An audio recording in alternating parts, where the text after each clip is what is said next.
Hey everybody, this is Rydo and we are back to Hearthstone. So we are on recording number 4. We usually don't get this far. We're lucky sometimes if we even make 2 recordings. Sometimes we only make 1.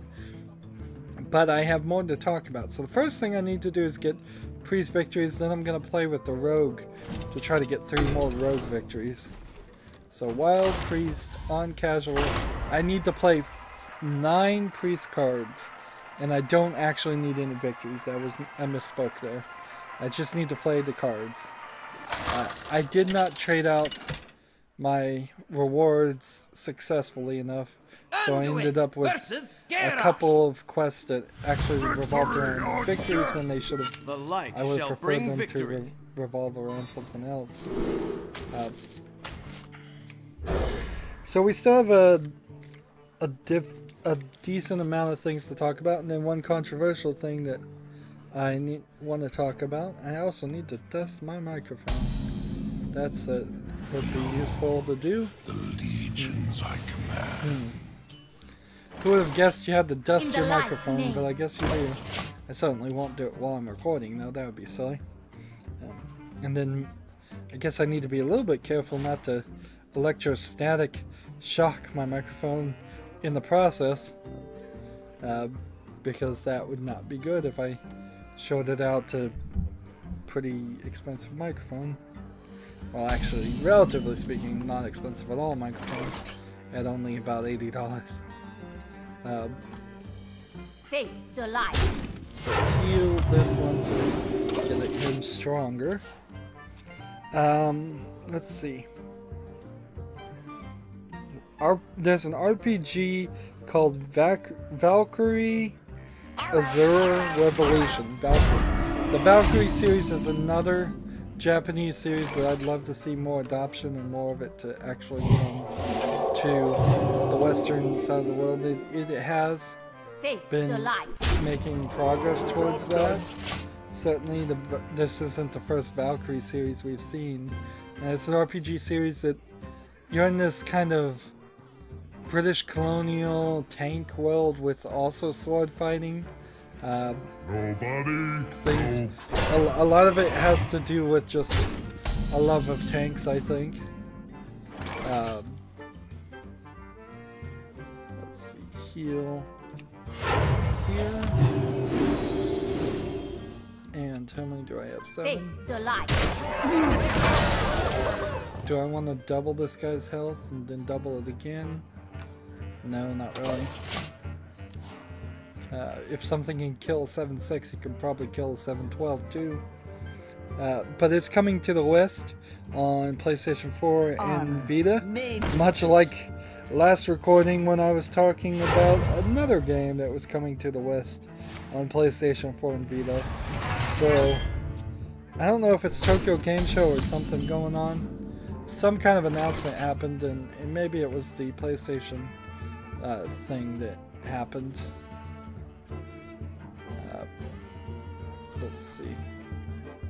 3 damage here, 2 health here.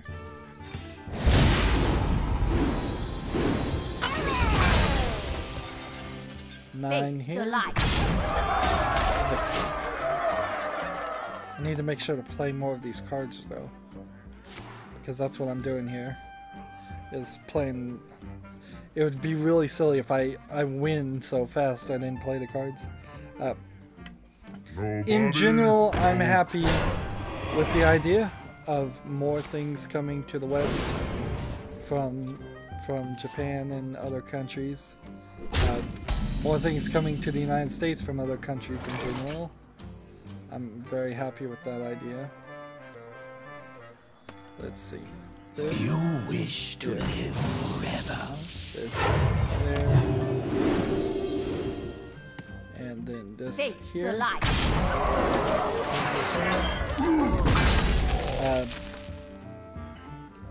Speaking of things though that I'm not really happy with, if I can pivot there. Dishonored 2 has gotten a new update that gave it New Game Plus. However, mission select and difficulty are still to come in January.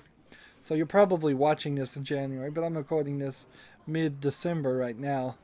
And this seems ridiculous. Just completely ridiculous. That Dishonored 2 didn't have a new game plus mode they obviously always intended to have. And they didn't have difficulty select.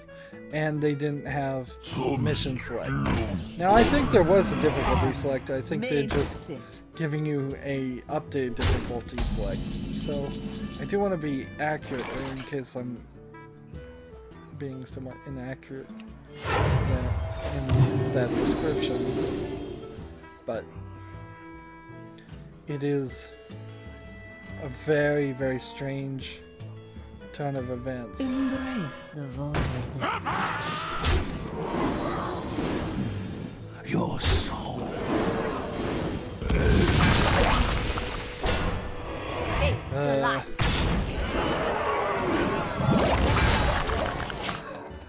I am not getting to the... He's getting more and more armor. He's playing well. Or getting lucky. I have an axe to grind. What this just screams out to me, though, is... Dishonored 2 was an unfinished game. And there was no reason for Bethesda to release it at the time they did. No reason at all. In the light's name. They could have waited. They could have waited a lot. The menagerie is for A lot guests more. only. Let's see. Okay, this one. And then what do I do? I want to do that. Well, apparently he realized he was going to lose. I get the victory. Did I play enough cards? No, I didn't. Darn it.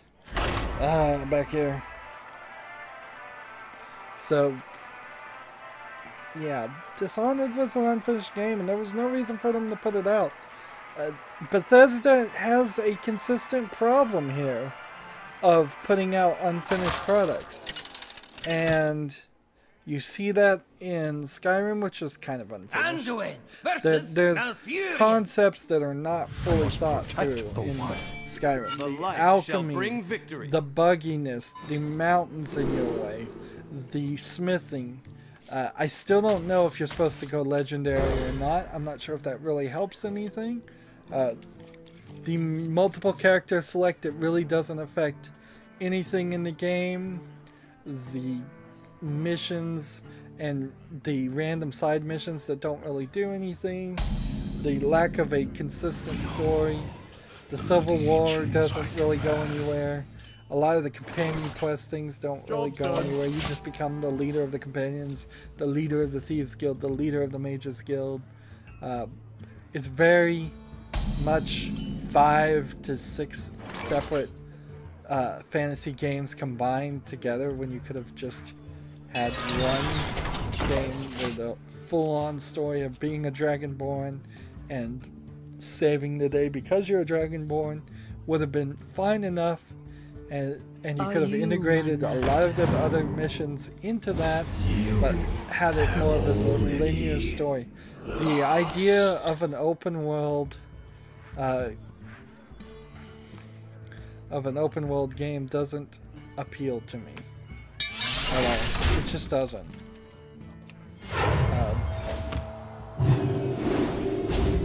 Darn it. I would much prefer a more standard thing. The idea of playing Skyrim for the 5 years that it's been out and then playing Skyrim Special Edition for another 5 years does not sound appealing to me. If it gets me a lot of views on my channel, I may do it, but I'm almost doing it under protest. Truth is, I'm probably 140 plus hours into Skyrim, and I'm feeling the burn. You just can't make it feel like real life, and even if you did make it feel like real life, it still wouldn't be that interesting. Do you hear its call? I'd much rather play some of my other games. I'd much rather make progress on lowering the number of games I haven't played on my Steam library, or just play the next Elder Scrolls game. To honestly, I would prefer if Bethesda had full, complete 60-hour experiences in the Elder Scrolls series, and then those and then every year they come out with another 60 hours experience. That would work really nicely, actually, because they could annualize both Fallout and Elder Scrolls, and you'd only spend 120 hours a year playing Bethesda games versus spending potentially 200 hours playing one Bethesda game and then not being really into playing the other.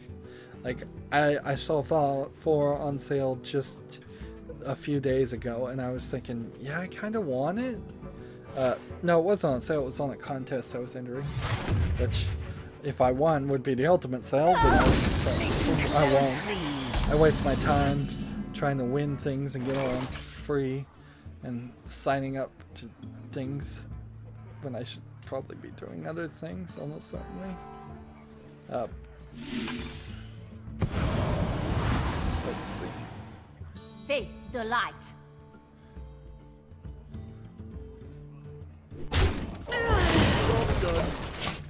So I need to play 5 cards, and then that's all I really need to do. But yeah, and the whole open worldness of Skyrim actually doesn't amaze me as much now as it did then.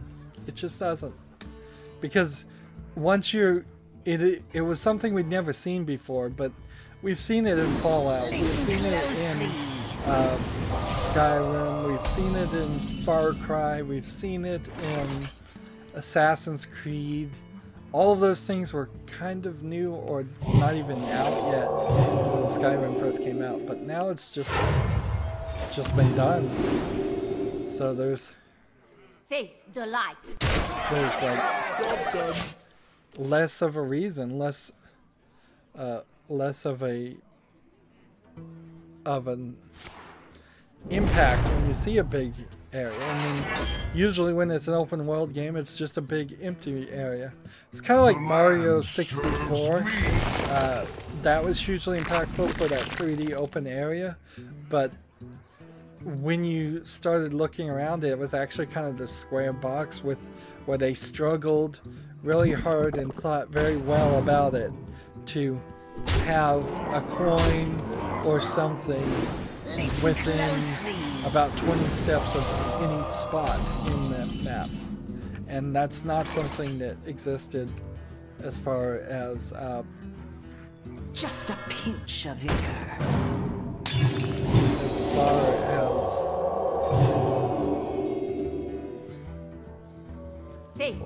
As far as Skyrim.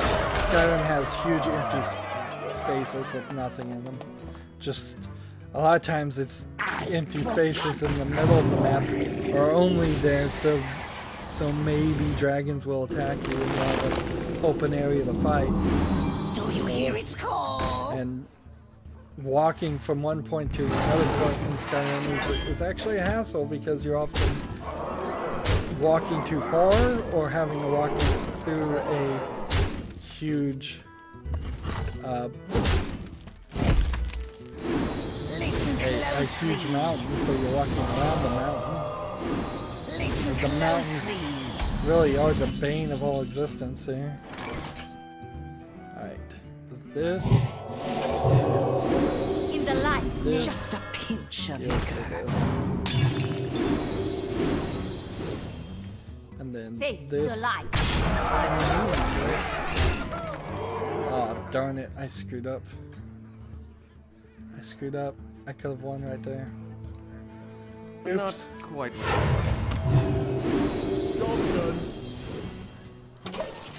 Well, let's see.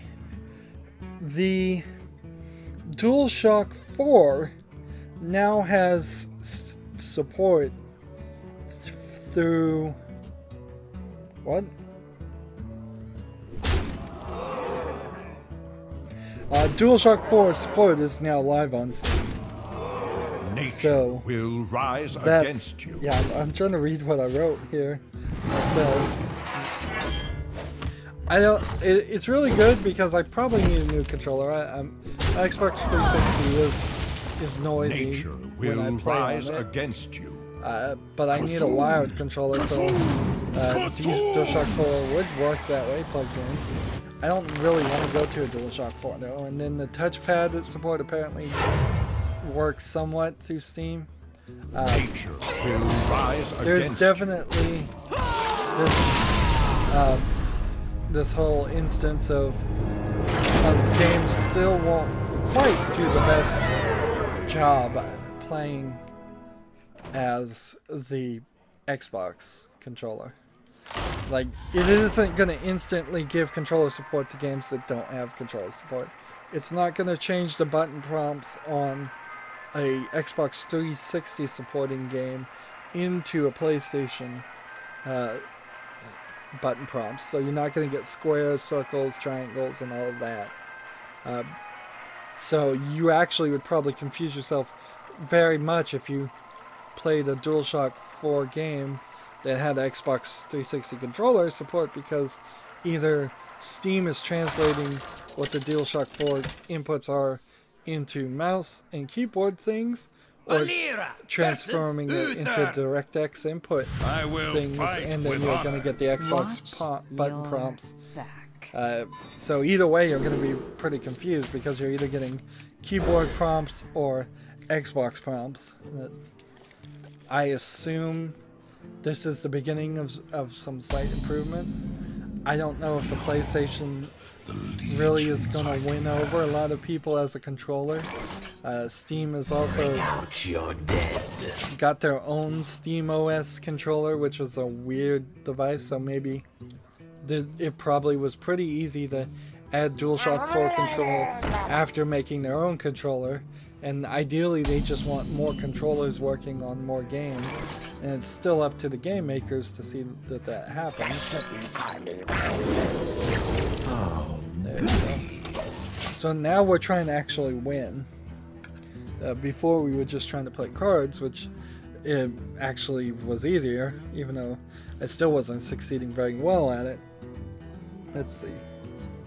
Oculus Rift viewing of the Xbox Live streaming is now available, but it's a pretty sucky experience. So how this works, and it's complicated. I was complicated even me writing it down because I wrote it down backwards. You have to have a PC that can support an Oculus Rift. So you're talking 1080. Is there 1090, or is it 1080 then Titan X? Or is there even a Titan? Like, I should know these things, and yet I don't. Here we go. So you're gonna have to have a major video card, super powerful PC with that video card, no expense spared, to plug in the Oculus Rift into the computer, to then watch the Xbox One streaming its video through the Xbox One service, through a local network to your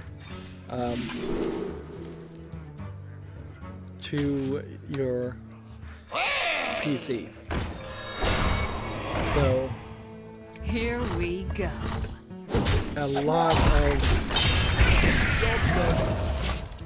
a lot of stuff going on there. A lot of money going on there. You're talking at least $1,800, I would say, worth of equipment necessary to get this to work, to get a pretty bad experience, because you have 4 theater rooms in which you turn your head, you see a wall on the right, you turn your head, you see an animated wall on the left, just pictures of rooms, and in front of you is a slightly curved screen, but not really that curved. It will probably be mostly square and rectangular of the rectangular screen you would be seeing on the Xbox One on the regular TV. It's not VR headset support. It's not really support for anything. It's just something they ticked off on a list of features that they could add. And it probably was really easy to add, if I was to guess. Let's see.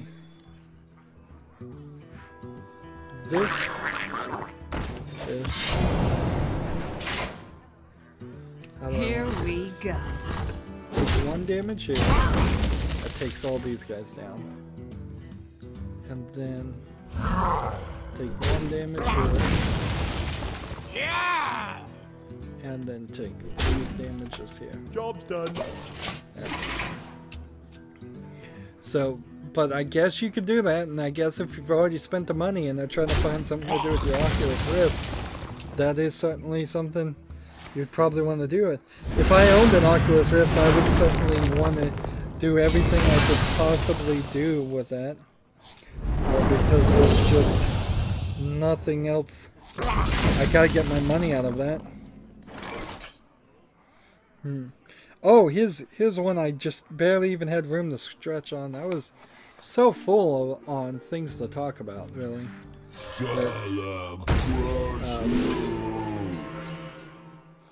See, spare cart. Here we go. That I barely even squeezes. There's this new game called Troll and I'd recommend checking out the trailer. Really don't have anything to say about the game until it comes out or gets closer to coming out. But look at the dreads on that troll. There's a character and a troll, and both of them have dreadlocks. Big dreadlocks. Let me think. And I just think it's really funny looking. That's it. It's a funny idea that a troll would have dreadlocks.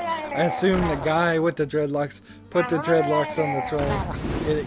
It screams of a possibly interesting personality and relationship that we have there, but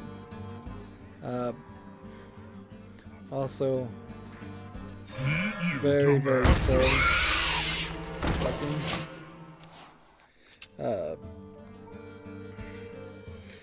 I don't know about the game though. Let's see. There's another game that had PlayStation exclusivity, so Sony had bought the rights to it, and then before it even came out, it's lost the PlayStation exclusivity, and now it says it's coming out for PC, Xbox, and Nintendo Switch. So all the competitors to PlayStation instead. This doesn't look good for the game Rydo. And I looked at the trailer and I don't see anything, particularly in the trailer, that scares me or makes me think there should be a reason why it wouldn't succeed. But if they don't even make it to the launch, it's scary. For master. Probably to kill this guy. Friendly minion to stealth until the end.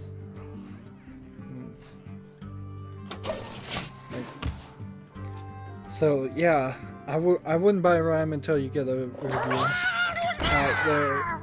The idea that it's now coming to PC, Xbox, which sounds great in theory, but it also sounds like they're just spitefully saying we're gonna bring it out to all these things. I'm not sure it's coming out to any of those things, and because it wasn't being developed to be released for any of those things, you've got a port situation before you've even released the game. I guess we'll try combo here. So whatever the original PlayStation version of it now has to be ported to PC. So that has to be optimized. Now it has to be ported to Xbox One. Now that has to be optimized. Now it has to be ported to Switch. Now that has to be optimized. And so that's more work that needs to be done for a game that probably thought it was closer to being done than it actually is now. Watch your back. But that being said, Rhyme looks like an interesting game, and I kind of want to play it. If it does come to PC, but it will be a while, certainly. And that is definitely not how you do a release. Let's see. The legions I command. Also, how you don't do a release here is... I need to hurry up here, because I don't want to go another recording. You don't do a release by... Let's see, combo. This is our town. And don't do a release by putting the game up for pre-order without any footage available to see. Shenmue 3 has put their game up for pre-order, but they said the footage is still coming later. I'm like, really? Alright. This is crazy. Let's see. Deal 2 damage, summon a Jade Golem. Deal 1 damage. This one. This You're one. looking at me. Yeah, that's not how you do a release either. I think they will get away with it a lot more than Ryan probably will succeed, because Shenmue is a very beloved series, and so I think that will be a factor. And then finally, 2 more Japanese games. I've been saying that this is 3rd report here with this, but 2 more Japanese games. It's called, one is called Atler Sophie and one is called Night Sap Azure something. Let's see, Night Side Azure. I should have written that down better. Let's see, deal 1 damage or combos a Drake. Let's see, deal 2 damage here, and then 2 damage Jade, and then attack here. So 2 more Japanese games from a company, I think it was named Gust, are coming to PC this time, where the other 2 articles were PlayStation 4 and Vita. So this, again, very interesting, and brings up my hope that maybe Japanese companies and people in Japan are starting to play on PC a little bit more, which if PC gaming took a foothold in Japan, that certainly would potentially change the world we live in. Let's see. Do I want to deal 1 damage? Victory for Silver. Here we go. Let's see, let's go ahead and kill this character. And then the final thing is finally the controversial thing. I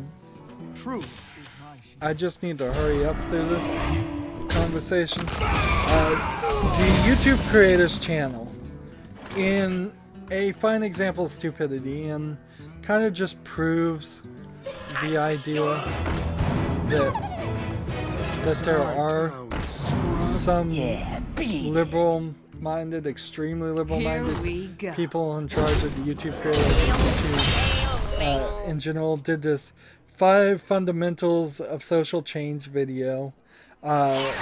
Number 2 of the 5 fundamentals was stories stick, facts fade.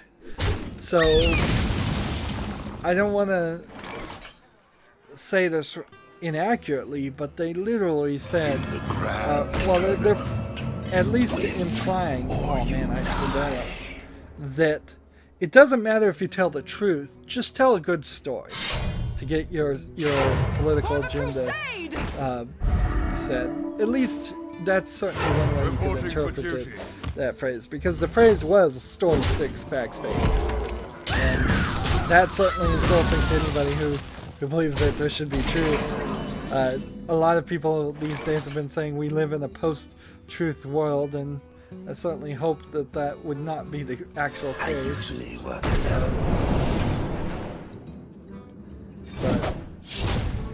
perhaps we are dangerously getting close to that.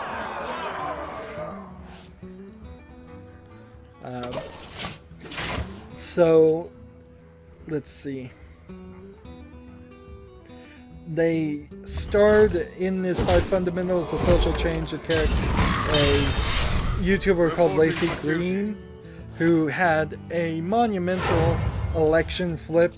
At the beginning of the election voting day, she was very conciliatory, said no matter who gets elected, let's all come together and be a great country and work together. Very, very nice. And this was at the beginning when everybody, or most people at least, assumed that Hillary Clinton was going to be elected president. Almost all the media and everybody was saying that. And then after it became apparent that Donald Trump was elected president,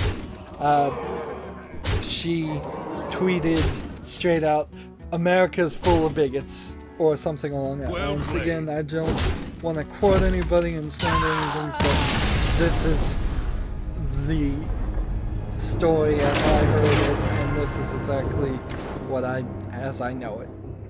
So you have this person who wants social change and will say one thing when they think they're getting their way and say something completely different on there. That sentiment was certainly said by a lot of extremely liberal people, social justice warriors, if we'll use that phrase.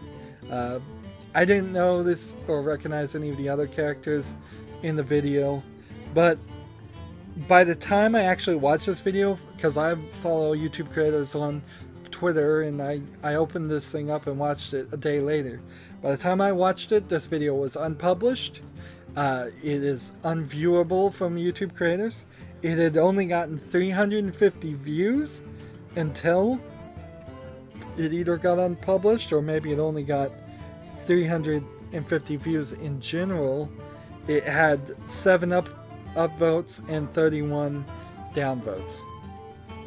So, YouTube heroes all over again. YouTube really does... YouTube creators, I'm pretty sure, is part of YouTube. And not just some separate organization or anything. But people that work at YouTube do have their heads up their butts.